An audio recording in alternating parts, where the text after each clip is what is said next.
That's a very interesting question. Food is as old as living creatures on this planet.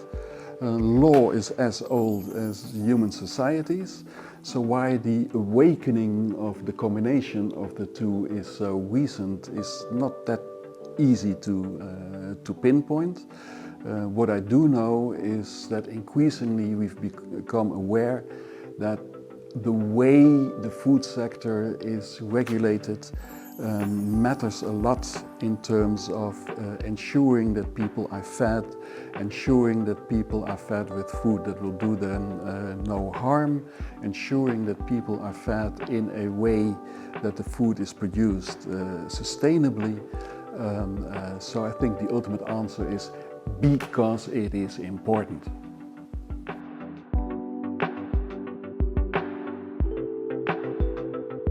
Differences not only relate to countries, but also relate to students. In food law, the worlds of law and the worlds of food meet, and often food law is taught to students who have a background in food. And so they need to be taught the very basics of the normative legal way of thinking. And you can take the food aspects for granted. Here in Parma we have an LLM, which is a master in law, where the law background and the law basis is much more solid. And you may want to add more on the food elements. Moreover, it is not just one course in food law, it is a 2-year program. So you can do so much more, you can go so much deeper into detail, which ultimately leads to a very thorough education in all the law and outlying fields that affects sustainable production of food, safe production of food, and the entire food supply.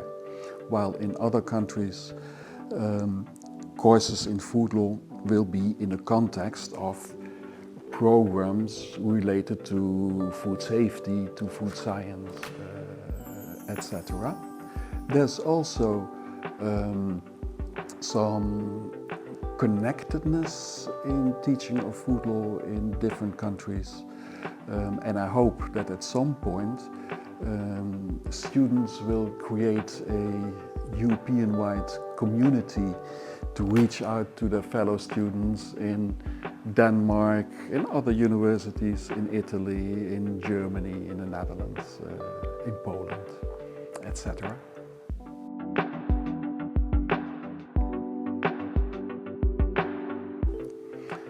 Mainly because it was possible. Usually the courses that I teach are more technological in nature, aiming at food regulatory affairs. What are food safety requirements? What are labeling requirements? What are hygiene requirements, etc., etc. Here we have a 2-year program, and we have a future-oriented program. That the ambition is to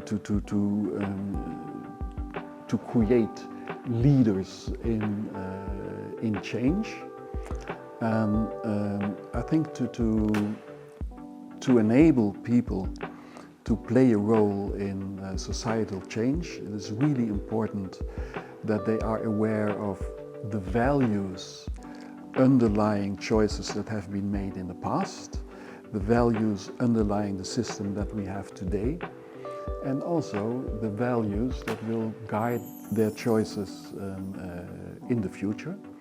So the ambition of this course is to share values, to create a moral, I would almost say, foundation to the also more technical study of food-related issues.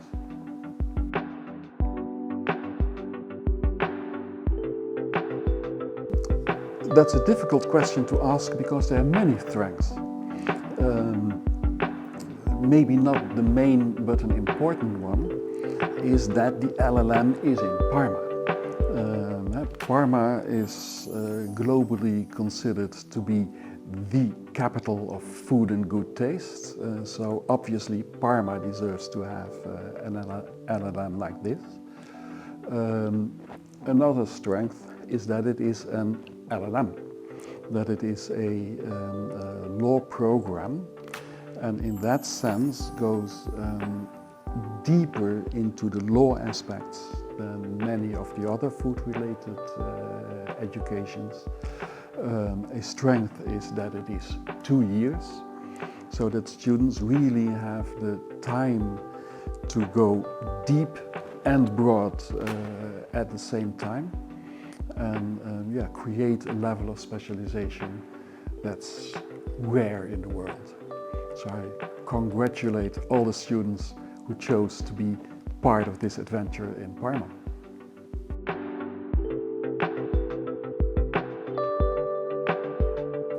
Well, I think always the best motivation to choose any specialization in your education is just curiosity and passion. And I've already observed that at the very least some of my students are very passionate and curious. The motivation that the LLM gives in its communication is to invite people to contribute to changes to be achieved in the world. But there are also more mundane options. The food sector is the largest production sector in the EU. The EU is the largest exporter of food. The EU is the largest importer of food. If you want to be successful in playing this game, you need to know the rules of the game. And businesses have experts, and also authorities have experts, often referred to as regulatory affairs, as opposed to legal affairs. And I think not just in food, but more in general, in the field of legal scholarship, regulatory affairs is an underexplored specialization.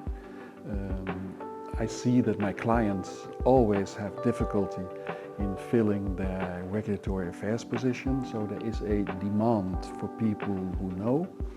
This demand is in businesses, this demand is in inspection agencies, this demand is in ministries that have to regulate, this demand is in NGOs that represent consumer interests or indeed environmental interests.